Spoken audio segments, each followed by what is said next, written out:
네, 황교안 대통령 권한대행이 박근혜 대통령 탄핵 인용에 대해서 이야기를 했습니다. 헌법과 법률에 따라서 헌법재판소가 내려진 결정에 우리 국민 모두가 존중을 해야 된다라는 이야기를 하면서 앞으로 이제 갈등과 대립보다는 통합의 길로 나아가야 된다라는 이야기까지 했습니다.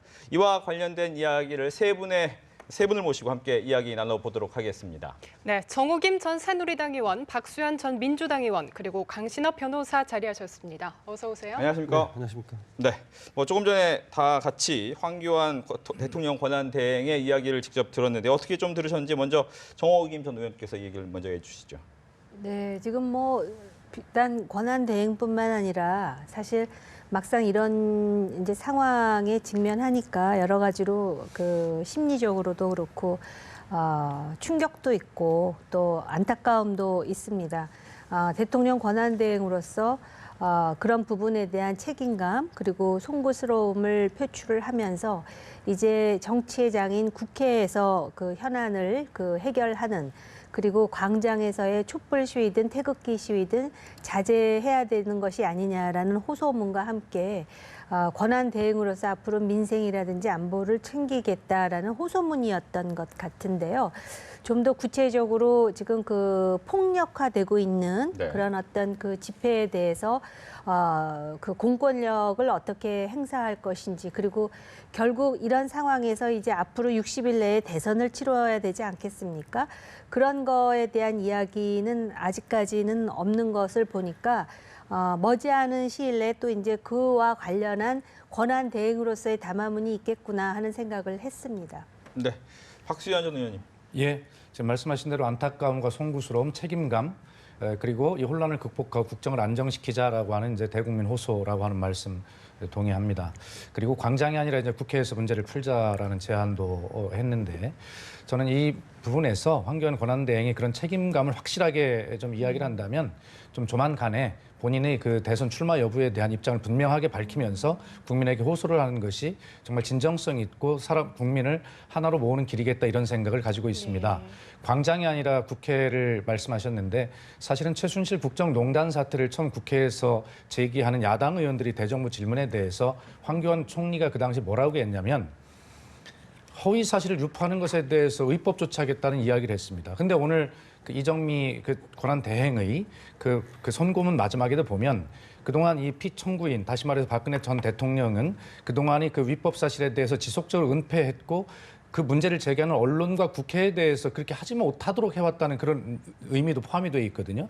그런데 황교안 권한 대행은 오늘 말씀에 제가 이의를 달고 싶은 생각은 없습니다만 결과적으로 그러한 박근혜 정부의 그런 행동들에 대해서 초대 법무장관이고 국무총리로서 사실 같이 해온 부분이 있어요. 그런데 그런 책임이 본인에게는 없이 마치 자기는 열정을 다해서 이것을 관리하고 있는 것이냐 저렇게 이야기하는 것은 맞지 않다. 그러나 오늘까지는 이해가 되지만 정호김 의원님 말씀하신 대로 권한 대행으로서 다시 한번 정확하게 이야기할 때는 본인의 거취와 자기 자신의 사과까지도 포함해서 함께 국민께 호소를 할 때 진정성이 있겠다는 생각을 하면서 들었습니다. 네, 말씀하신 대로 향후 거취에 관심이 집중됐었는데요. 그렇다면 변호사님, 당분간은 황 권한대행의 체제가 그대로 유지가 되는 건가요? 네, 우리 헌법에 있죠. 71조에 보면 대통령이 거리된 때, 이런 때에는 공무층문이라든가 또 법률이 정하는 순서로 국민들이 이렇게 그 권한을 대행하도록 되어 있습니다. 말 그대로 대행이거든요. 그래서 사실은 국무총리가 그 권한을 대행할 수 있지만 국가 원수라고 볼 수는 없거든요. 다시 말해서 선서를 한다든지 이런 것들이 없고요. 또 하나는 이렇게 대통령이 거리된 때, 이런 때에는 60일 이내에 바로 대통령을 선출하도록 돼 있지 않습니까? 이거는 적극적으로 권한을 행사할 이런 권리를 준 것은 아니고 소극적으로 국정을 운영할, 다시 말하면 관리하고 그리고 대통령을 다음 대통령이 선출될 때까지 이렇게 관리 내각을 운영할 수 있도록, 다시 말하면 관리자의 지위를 부여했다. 이렇게 볼 수 있습니다. 그래서 지금까지 했던 것처럼 대통령이 물러났다고 해서 국무총리의 권한이 더 커지는 것은 아니고요. 이제 60일 이내에 선거를 하게 되니까 그 동안에 선거를 책임지고 그리고 공정하게 그리고 국정을 혼란 없이 이끌어갈 그런 책임이 있다. 이렇게 볼 수 있겠죠. 알겠습니다. 이제 청와대 같은 경우에는 이제 당분간 이 부분 이제 박근혜 전 대통령의 거취 문제뿐만 아니라 여러 가지 이야기를 좀 해야 될 텐데 관심을 갖는 것 중에 하나 과연 이제 박 전 대통령이 대국민적 메시지를 좀 내놓고 거취를 좀 보여줄 것이냐라는 부분인데 어떻게 좀 예상하십니까? 오늘 입장은 지금 사저로 갈 수 있는 상황이 아니고 예. 오늘 입장 표명은 없다라는 것이 오늘까지의 입장인데요.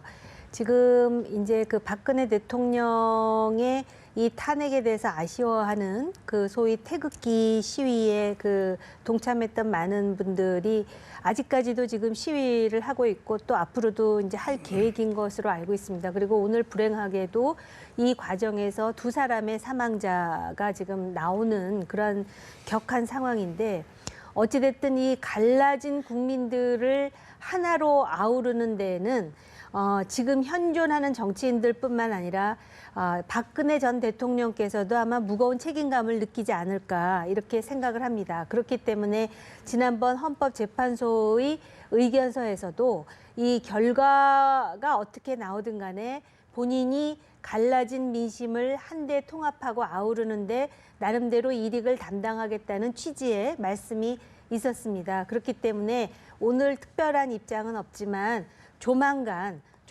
대통령께서 물론 지금 정치적으로 법적으로 탄핵을 당했지만 앞으로 역사적으로 정치적으로 어떠한 그 과거 대통령으로 남을 것인가에 대한 본인의 소회가 있으리라 생각하고 그런 차원에서 이 법적인 결과에 대해서 수용해야 된다라는 어떤 입장 표명과 함께 그 당신을 사랑했던 그 태극기 시위대가 앞으로 어떤 그 집회나 어떤 결사를 하더라도 이것이 비폭력적이고 평화적으로 해야 된다라는 것에 대한 메시지는 있어야 되는 것이 아닌가. 그래서 그런 부분을 저는 지금 개인적으로 기대하고 있습니다. 네, 박 전 의원님. 네. 지금 말씀을 잘 주셨는데 사실은 저는 개인적으로 이런 생각은 가지고 있었습니다. 오늘 헌법재판소의 탄핵 결정 선고가 나면 바로 어떤 결정이 나든 박근혜 전 대통령께서 입장을 발표하시고 지금 그 바라보던 양쪽의 그런 국민들이 굉장히 격해질 것은 충분히 예상이 되어 있었단 말입니다. 그렇다면 본인은 설사 이 법리적으로 억울한 부분이 있으실 수도 있고 그러나 결정은 났고 승복하지 않을 도리가 없지 않습니까? 그럴 때 박근혜 대통령께서 본인의 어떤 마음 정리나 이런 것들은 뒤로 하시더라도 그 광장에서 나와 있는 그 격한 시위대 이런 것들을 좀 국민들을 안돈시키고 그걸 위로하면서 역사적 책임은 내가 지겠다. 이제 여러분들 할 만큼 하셨으니 국민 여러분께서는 제자리로 돌아가 달라라고 하는 적어도 그 정도의 말씀은 하시기를 개인적으로 바랐습니다. 그렇게 하셨다면 사실은 오늘 그 탄핵 반대 집회에서의 어떤 이런 사망 사고나 지금까지 상황이 좀 빨리 정리되지 않았을까 하는 개인적 바람은 있는데 어쨌든 삼성동 자택이 준비가 덜 된 관계로 오늘은 관제에서 머무르신다 하더라도 그러나 그런 메시지만큼은 오늘 정말 이런 불상사가 일어나지 않도록 그렇게 좀 미안하다 모든 것은 내 책임이다 라고 하는 그러한 애국심 또 애민심을 보여주는 것이 그야말로 탄핵은 당하는 대통령이지만 마지막 이 나라의 지도자였다라고 하는 자존심과 국민에 대한 사랑을 그나마도 좀 가질 수 있는 길이 아니었는가 이런 생각을 갖고 있는데 어쨌든 이런 현재의 이 광장이 더 격해지지 않도록 또 국민이 빨리 하나로 화합해서 통합해서 갈 수 있도록 대통령께서 모든 책임은 내가 가지고 가겠다라고 하는 그런 말씀을 좀 빨리 개인적으로라도 좀 내시는 것이 맞다 이런 생각을 좀 하면서 좀 지켜보고 있습니다. 예, 두 분께서 박근혜 전 대통령이 헌법재판소의 결정을 수용해야 한다 이렇게 말씀을 해주셨는데 그럼 여기서 오늘 오전 11시에 있었던 이정미 헌법재판소장 권한대행의 선고문 다시 한번 들어보겠습니다. 피청구인의 위헌 위법 행위는 국민의 신임을 배반한 것으로 헌법 수호의 관점에서 용납될 수 없는 중대한 법 위배 행위라고 보아야 합니다. 피청구인의 법 위배 행위가 헌법 질서에 미치는 부정적 영향과 파급 효과가 중대하므로 피청구인을 파면함으로써 얻는 헌법 수호의 이익이 압도적으로 크다고 할 것입니다. 이에 재판관 전원의 일치된 의견으로 주문을 선고합니다. 주문, 피청구인 대통령 박근혜를 파면한다. 예, 변호사님, 이 재판관 8명의 전원 일치, 어떤 의미로 해석을 해야 할까요? 네, 지금 바로 얘기한 것처럼 대통령을 파면할 수밖에 없는 이유는 헌법을 수호하기 위해서입니다. 헌법을 지킬 의무는 최고 공직자인 대통령에게도 마찬가지로 존재합니다. 지금 헌재가 얘기한 것은 두 가지를 크게 얘기한 것인데요. 하나는 민주주의 원리를 위배했다는 것입니다. 다시 말해서 대의민주주의 원리를 위배했다고 봤는데 그것은 대통령의 권력이라고 하는 것은 국민이 주권자인 국민이 위임한 권력에 지나지 않습니다. 예. 그렇다면 그 위임의 범위 내에서 행사할 수 있는 것이죠. 그리고 그것이 바로 법률에 따라서 헌법과 법률에 따라서 대통령의 권한을 행사하라는 것입니다. 그런데 법치주의를 하지 않고 인치주의를 한 것이죠. 비선 실세에게 공무상 비밀을 넘기고 그리고 그에게 수많은 혜택을 주기 위해서 심지어 공무원들을 그 사람이 추천하는 공무원들을 채용해서 불법을 저지르게 하고 그리고 여러 가지 또 어떤 사기업에 어떤 강요를 한다든지 내지는 돈을 걷는다든지 이렇게 해서 그래서 최순실이라고 하는 사람의 다시 말하면 어떤 사익을 추구하는데 대통령이 그것을 방조한 것에 넘어서서 사실은 그것을 같이 했다고 본 것이 헌재의 입장이라고 볼 수 있습니다. 그렇기 때문에 오늘 그 헌재가 대통령을 파면할 수밖에 없는 이유는 뭐 여러 가지 5가지 사유가 있었지만 가장 크게 보면 법치주의가 아닌 인치주의를 행했다는 것이고요. 그리고 민주주의 원리에 어긋났다는 것입니다. 그래서 헌법을 수호하는 관점에서 대통령을 파면하지 않고는 국민에 대한 이 대통령의 배신 행위 말이죠. 이것을 단죄할 수 없다는 것이죠. 그래서 8명이 모두가 이렇게 만장일치로 간 것은 이 점이 중대하게 헌법과 법률을 위반했다라고 보았다. 이렇게 볼 수 있습니다. 예, 의원님은 어떻게 보세요? 예. 오늘 애초에 국회의 탄핵 소추안에 보면 크게 5가지 범주의 탄핵 소추 사유가 있었지 않습니까? 그 중에서 보면 뭐 다 인정이 된 것이 아니고 언론 침해의 자유나 생명권 보호의 의무 이 부분은 사실 인정을 하지 않았습니다. 네. 그러면서도 8대0 전원인치 만장일치 판결이 나왔거든요. 이 점이 저는 중요하다고 보는 것이 만약에 탄핵 소추 사유 5개 중에 일부밖에 인정을 하지 않으면서 또 이 판결도 전원일치, 만장일치가 아니라 일부 이렇게 돼서 한 6대2나 뭐 이렇게 됐다라고 한다면 사실은 굉장히 광장이 격해질 우려가 있었다는 염려가 듭니다. 그러나 아주 법리주의에 치밀하게 이렇게 하면서 어떤 증거가 좀 부족해서 이것을 뭐 불수용한다거나 이런 입장은 했지만 그러나 어쨌든 전원일치 만장일치 판결을 함으로써 이 헌법재판소의 마지막 그 탄핵 결정에 권위를 더함으로써 국민들이 사실 여기에 승복할 수 있도록 하는 그런 어떤 안정적인 장치를 좀 굉장히 고민한 흔적이 보인다 이렇게 저는 개인적으로 해석이 됐습니다. 그러나 거기도 보면 뭐 김인수 재판관이나 나중에 보면 또 누구죠? 이렇게 두 분이 보충 의견을 냈던데 예를 들어 세월호 7시간 생명권 보호 같은 것의 경우에도 자, 대통령이 성실 의무를 다하지 않았다고 해서 탄핵 사유에 이르지 않는다 이 정도 이야기하는 것이지 성실 의무를 다 했다라고 이야기하는 건 아니거든요. 예. 그러면서 덧붙이기를 앞으로 국가의 지도자, 통수권자나 어떤 이런 최고 책임자가 되고자 하는 그런 정치인들에게 책임자들에게 정확하게 그 뜻을 알려주기 위해서 보충 의견을 남긴다라고까지 이야기를 하고 있습니다.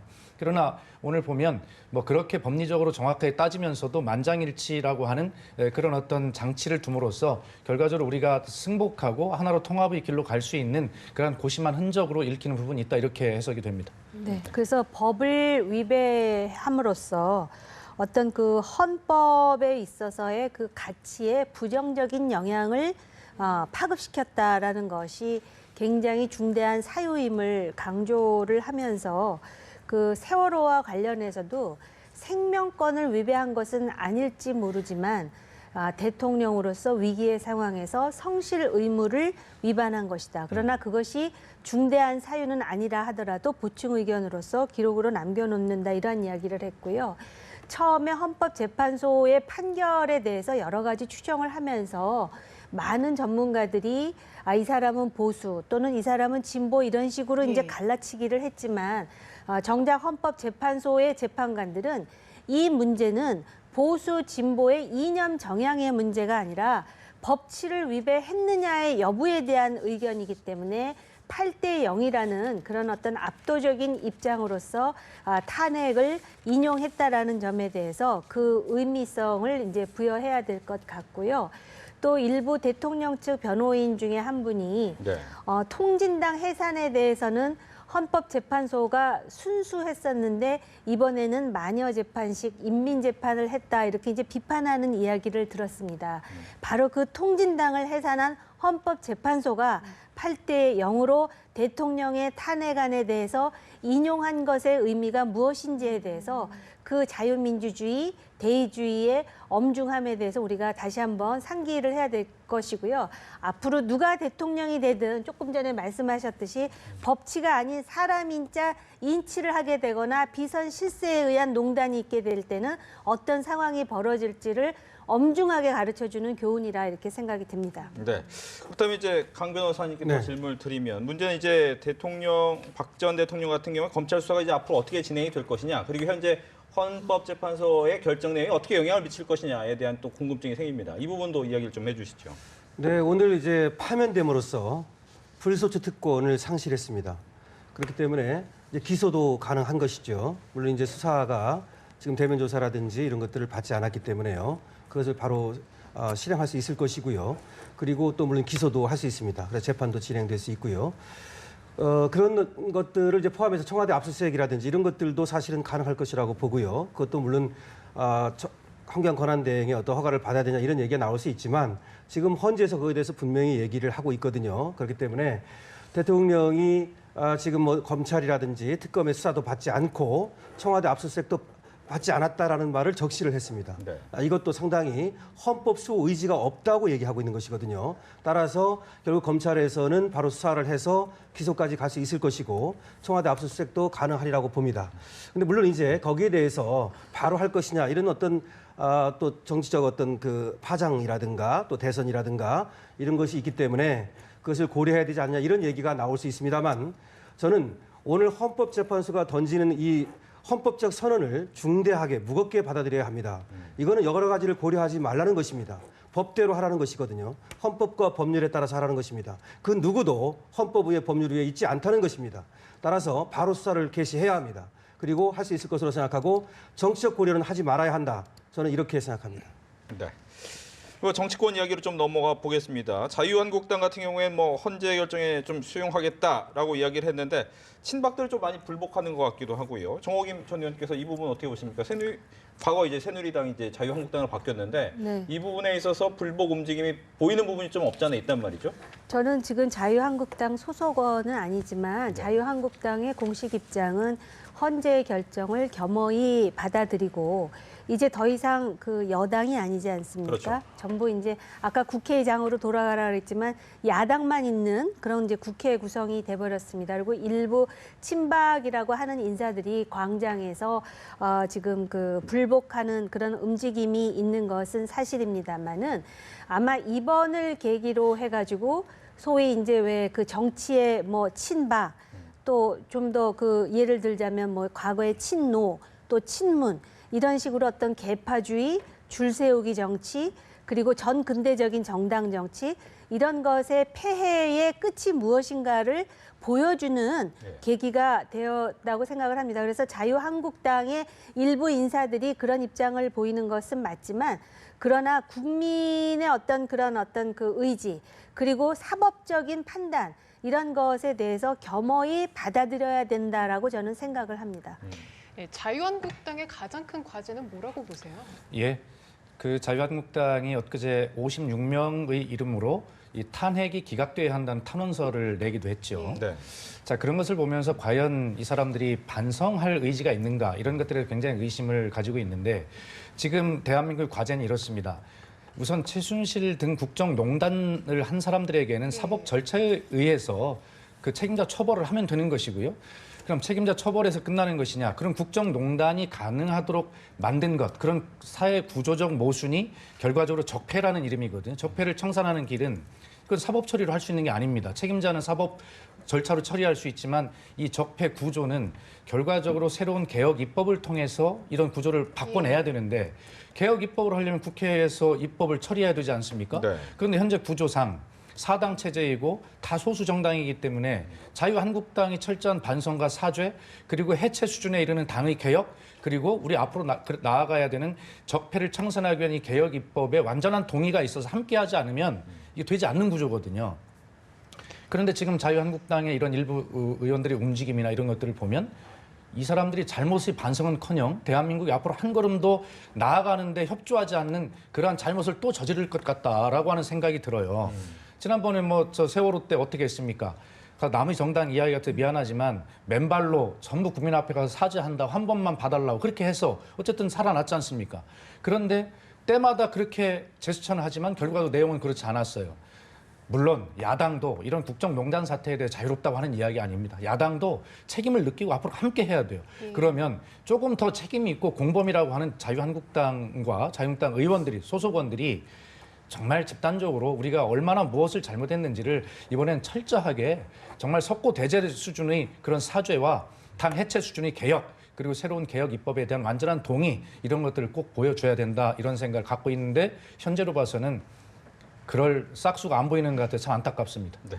어떻게 정전 의원님 어떻습니까? 지금 보면 좀 더 석고대죄해야 된다. 뭐 이런 지적이 나오는 그 부분이 있어요. 석고대죄 비슷한 거는 한 것 같은데 석고대죄가 문제가 아니라 네. 지금 말씀하셨듯이 그런 개혁이 구체화돼야 되거든요.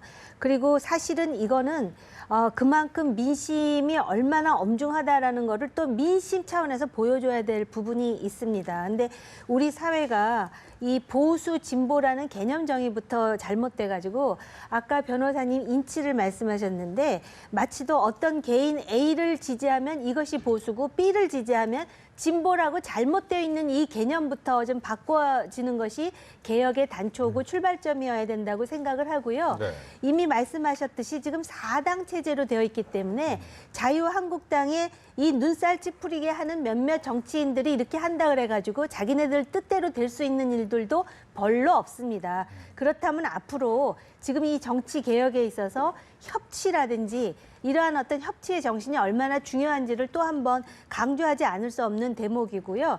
일단 이 대통령의 탄핵과 함께 향후의 어떤 정치적인 그리고 법적인 전개 과정이 어떤 식으로 가든 간에 자유한국당에서 소위 그러한 어떤 경직된 입장이라든지 아니면은 대의 정치에 어긋나는 그러한 정치를 하는 사람들은 아마 스스로 패족이 되든지 아니면 스스로 그 소멸되는 그런 그 길로 갈 수밖에 없는 것이 대한민국 정치의 진화 과정이 될 것이다 이렇게 생각을 합니다. 네.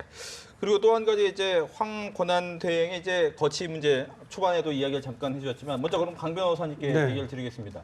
뭐 만약 이제 아무도 모르는 일이니까요. 내가 선거에 나가겠다 그러면 언제까지 얘기를 해야 됩니까? 청와대를 나가겠다고 네. 하면 그러니까 대선에 대선에 나가겠다. 황 권한대행이요? 네, 그렇죠. 나가지 않을 것으로 생각하고요. 네.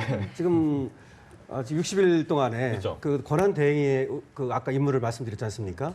그래서 뭐 나간다면 뭐 바로 얘기를 해야 되겠죠. 근데 저는 그러지 않을 것으로 생각합니다. 네, 지금 말씀하신 것처럼 60일 전에는 이제 선거일을 공고를 하고 그때부터 이제 이야기가 진행이 됐는데 어떻습니까? 지금 보수 입장에서는 제대로 된 보수 주자, 대선 주자가 없기 때문에 황교안 권한대행이 유력하다라는 얘기를 또 나오고 있거든요. 그렇게 말하는 사람들이 있고 또 지금 막상 그 지지율을 보면은 그 소위 보수라고 하는 정치인들 중에 황 권한대행의 지지율이 제일 많이 나오다 보니까 기대감을 갖고 있는 사람들이 있는 것 같고요. 또 요번에 탄핵 반대 시위를 하면서 특히 태극기 시위를 중심으로 해가지고 또 이제 많은 그 기독교인들의 지지를 받는 부분도 있다고 들었습니다. 네. 그런데 만약에 황 권한대행이 대선에 나가기 위해서는 30일 전에 그만둬야 네, 되는 그렇습니다. 것이고 그런데 자기가 권한대행으로서 이제 대선을 관리해야 되는데 지지율 때문에 또 나간다. 근데 아까 박 의원께서 말씀하셨듯이 황 권한대행은 요번에 대통령의 국정농단의 책임으로부터 결코 자유로울 수 없는 인물입니다. 그렇기 때문에 저 개인적으로 안 나가야 맞다고 생각을 하는데 정치라는 것이 늘 당위적으로만 행동하는 것이 아니기 때문에 만약에 나간다면 빨리 본인의 거취에 대해서 빨리 국민들 유권자들에게 알리는 것이 정치인으로서 도리라고 생각하는데 저는 이분이 나올지 안 나올지 제가 자신하기가 단언하기가 참 힘든데 오히려 저는 나올 것 같다라는 생각이 좀 듭니다. 제가 거기에 대해서 하나 좀 덧붙이면요. 대통령이 거리됐을 때 또는 사고로 사망했을 때 등등의 국무총리가 권한을 대행하도록 되지 않습니까? 바로 그리고서 60일 이내에 선거를 하도록 돼 있어요.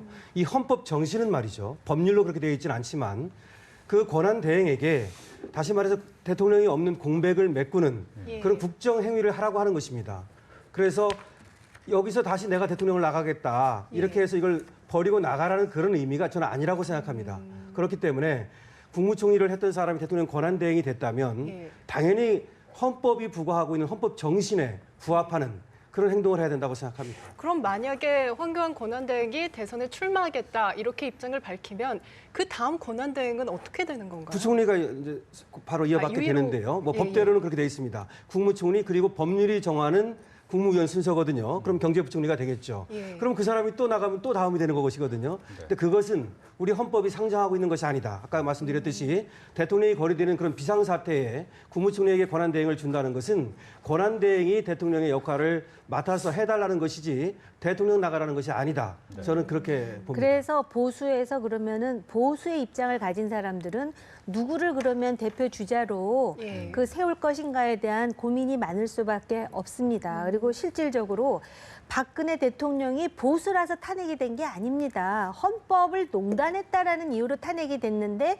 또 많은 일반적인 인식은 마치 또 보수 전체가 다 그 책임에서 자유롭지 못하다라는 인식을 갖고 있는 것이 보수의 딜레마 아닙니까? 그런데 가장 근본적인 원인이 바로 패권주의, 친박이라고 하는 그런 줄 세우기 또는 진박, 감별해가면서 그동안에 많은 폐해들이 있지 않았었습니까? 그렇기 때문에 보수의 입장에서는 그러한 어떤 그 패권주의를 불식시키고 어떤 보수의 정체성을 제대로 정립시키기 위해서는 보수와 중도를 아우르는 그런 어떤 균형감 있는 그런 어떤 개헌의 정신으로 하나의 큰 천막을 쳐야 되지 않겠는가. 그런 차원에서의 어떤 주자가 나와야 되지 않겠는가. 또 만약에 국민들 다수가 이번에 정권 교체를 원한다면 그런 패권에 그 어떤 매몰되어 있는 인물보다는 그런 어떤 협치 내지는 상당히 전향적이며 상당히 그 열려있는 마음을 가진 사람들을 보수 중도에서 그래도 선택해야 되지 않겠는가 이런 생각들을 하는 것 같습니다. 네. 뭐 같은 질문을 이제 박정 네. 의원께 질문을 드리면 아까 초반에도 이제 황 권한대행이 빠르게 거취 표명을 해주는 것이 맞다. 네. 어떤 표명을 해야 될 것 같습니까? 그렇습니다. 그 황교안 권한대행이 애초에 대권의 꿈이 있었다면 권한대행 맞지 말았어야 됩니다. 권한대행을 맞는 순간 이미 그건 국민에 대한 약속이고 헌법에 대한 약속입니다. 헌법을 제대로 수호하겠다는 그런 자기 의무를 다하겠다는 약속이고 이 과정을 대통령 없는 거리 과정을 잘 관리하겠다는 선언이거든요. 그런데 하다 보니까 사람이 욕심이 생기는 상황이 왔어요. 지지율이 올라가고. 그런데 황교안 권한대행에게 제가 여러 차례 방송에서 말씀을 드리지만 그것이 본인 개인에 대한 인기나 지지라고 생각해서는 안 된다는 것입니다. 사실 그 지금 앞으로 우리 대한민국은 보수냐 진보냐라고 하는 이념의 트랙으로 가서는 안 된다는 것이 이번에 증명이 되지 않았습니까? 이제는 정말 정의, 뭐 이런 어떤 새로운 가치 이런 것들을 가지고 가야지 어떻게 불의 앞에서도 보수냐 진보냐 정의 앞에서도 보수냐 진보냐를 가지고 갈라지는 모습이 더 이상 있어서는 안 된다는 것을 이야기하는 것이고요. 그래서 그 황교안 권한대행은 이미 본인이 나가고 싶어도 이걸 하기에는 시점이 타임이 너무 늦었다는 생각이 개인적으로는 들고요. 그다음에 우스갯소리인지는 모르겠습니다만 본인이 사퇴를 하게 되면 우리나라 그 권력의 승계 서열상 유일호 경제부총리가 지금 승계를 하게 돼 있는데 잘 아시지 않습니까? 그러면 경제부총리 직함이 어떻게 되는지 유일호 대통령 권한대행 겸 국무총리 직무대행 겸 경제부총리 겸 기획재정부 장관입니다. 이게 기네스북에 오를 일입니다. 정말 우스갯소리가 되는 것이죠. 그래서 이런 것들을 생각하면 황교안 권한대행은 첫째 박근혜의 국정농단 사태에 대해서 자기는 또 책임이 있다라고 하는 철저한 책임감 그리고 권한대행으로서 이미 선언을 했기 때문에 권한대행으로서 의무를 다할 것 이런 것들을 잘 생각해서 본인이 처신해야 된다 이런 생각을 갖고 있습니다. 네. 뭐 민주당을 몸담고 있었던 이제 김종인 전 민주당 대표가 이제 탈당을 하면서 어떻게 보면 정치권이 조금은 더 격동의 움직임을 보일 것이다라는 예상이 들고 있습니다. 어떤 움직임을 보일지 어떻습니까? 정호김 전 의원께서는 어떻게 보십니까? 김종인 전 민주당 대표의 탈당으로 어떻게 보면 바른정당이나 네. 뭐 국민의당이나 여러 가지 대권 주자라고 볼 수 있는 사람들의 움직임이 좀 많이 바뀔 것으로 예상이 됩니까? 글쎄 그게 조금 전에 말씀드렸던 그 텐트 얘기인데요. 사실 네. 텐트 얘기가 나온 지 너무나 오래돼가지고 이게 무슨 빅 텐트인지 가정용 텐트인지 우산인지 나와 봐야 알 상황이 돼버리긴 했습니다만은 김종인 전 대표의 경우에는 어떤 그 특이 사항이 있느냐면은 사실은 2012년 대선에서 박근혜 후보가 당선시키는데 나름대로 큰 역할을 했던 인물입니다. 예. 그런가 하면은 더불어민주당이 지난 총선에 나름대로 그 승리를 하게 되는 그 계기가 물론 새누리당이 당시 새누리당이 소위 진박 운운하면서 여러 가지 패권적인 그런 모습을 보여서 유권자들한테 실망을 시킨 면도 있지만 당시 김종인 대표가 나름대로 쓰러져가는 그 야당을 기사회생시키는데 또 중요한 역할을 한 인물이기도 합니다. 그럼에도 불구하고 이 김종인 전 대표가 더불어민주당을 그것도 국회의원직까지 내려놓으면서 나름대로 자신의 정치 인생에 있어서 대한민국의 정치 발전을 위해서 뭔가를 하겠다라고 하면서 나왔고 이제 박근혜 대통령이 탄핵된 마당에 앞으로 정치가 어떻게 생물처럼 움직일지 저 솔직히 개인적으로 가늠하기는 어렵습니다만은 이거를 하기 위해서는 지금 소위 대권의 그 용이라고 하는 사람들이 자기를 내려놓으면서 그 패권주의를 그 소위 이제 척결하기 위해서 뭔가 하나의 그 개헌이라는 연결고리 내지는 또는 개혁이라는 연결고리로 뭉쳐야 되는데 각자 자기가 지금 대권을 갖고 싶다라는 그런 욕망을 갖고 있기 때문에 그 욕망들을 서로 어떻게 타협하고 조절할지 저는 그건 잘 모르겠습니다. 그런데 어찌됐든 간에 국민의당 또 바른정당 그리고 김종인 전 대표 그리고 민주당에서도 소위 비문 계열 이렇게 해가지고 패권을 불식시키고 새로운 정치를 하기 위해서 김종인 대표가 어떤 역할을 할지 굉장히 궁금한 건 사실입니다. 네. 제가 볼 때는 이런 생각이 듭니다. 이미 그 빅텐트를 치는 것은 시기가 지나도 한참 지났고요. 국민의당 내부 사정을 보면 지금 손학규 전 대표와 안철수 대표 간의 경선 룰 합의가 안 되면서 사실 여기도 지금 굉장한 그 파열음이 나고 있지 않습니까? 그러면 빅텐트를 치는데 국민의당은 아무 잡음 없이 하나의 상수가 있어야 되는데 거기마저도 지금 흔들리고 있는 와중이거든요. 네. 자, 그렇다면 이 개헌의 시기나 그다음 빅텐트의 시기 이런 것들이 굉장히 좀 늦은 측면이 있다. 다만 김종인 대표의 역할은 나름대로 있는 것이 뭐냐면 박근혜 전 대통령과 헤어지게 된 이유가 그렇게 철저하게 약속했던 경제 민주화에 대해서 본청만쳐가고 안 들어줬다는 것이거든요. 그런데 그걸 약속을 한 문재인 대표가 민주당으로 모셔서 대표를 해서 나름대로 총선도 승리를 이끌었는데 그 이후에 그 힘을 가지고 경제 민주화 아주 필생의 신념입니다. 제가 김종인 대표의 비서실장을 했기 때문에 잘 알고 있습니다. 그런데 그걸 본인이 몸소 상법 개정안을 내서 여러 가지 하려고 하는데 사실은 당에서 잘 뭐 세게 안 밀어주는 것 이런 느낌이 들었단 말이죠. 네. 자, 그런 측면에서 물론 이제 뭐 그런 법을 처리할 시간은 3월도 있고 있습니다만 그러나 결과로 김종인 대표는 이런 생각을 했을 수 있습니다. 어차피 박근혜 대통령에 대한 그런 서운함, 배신감을 민주당에 또 느꼈을 수도 있고요. 그렇다고 보면 본인이 직접 나가서 이럴 바에는 내가 어떤 대통령 후보를 통해서 대통령을 만들고 그 경제민주화를 실현해야 되겠다. 이제 마지막이다라고 하는 그 강한 신념을 도대체 이걸 실현해 줄 사람이 없으니까 내가 나가서 직접 내가 하는 수밖에 없다라고 하는 생각을 하실 수도 있다. 그러나 다만 그것은 금방 그렇게 드러나지 않을 것이고 민주당의 경선 결과 또 이런 것들을 이제 보면서 그 이후에 어떤 결정을 할지는 그때 결정하게 될 것이다 이렇게 보여집니다. 저도 한 그래서 바로 말씀, 이제 예. 제가 잠깐만 얘기를 하자면 그 더불어민주당의 이제 경선 과정에서 혜성같이 등장한 안희정 지사가 쭉 치고 올라와서 20%까지 가면서 여기에 김종인 전 대표가 힘을 보태면 참 재미있는 그런 어떤 민주당 경선이 되겠다 싶었는데 바로 그 선의라든지 뭐 이런저런 것 때문에 다시 지지율이 빠지니까 오히려 김종인 전 대표가 그냥 나와버린 것이 아닌가 이런 해석들도 있습니다. 그런데 앞으로도 여러 가지 가능성이 개진될 수가 있기 때문에 네. 지금부터 60일 동안의 이 정치의 드라마는 정말로 그 아마 전 세계가 관심 있게 지켜볼 만큼 재미있는 그런 드라마가 지금 그 만들어지지 않을까 생각하고 있습니다. 네. 저는 개인적으로 그 개헌의 빅텐트가 설치되기를 바랍니다. 87년 체제가 그 유효성을 다했거든요. 지금 필요한 것은 경제 민주화도 필요하고요. 권력 분점화가 필요합니다. 그리고 시대 정신에 부합하는 헌법을 만들 필요가 있어요.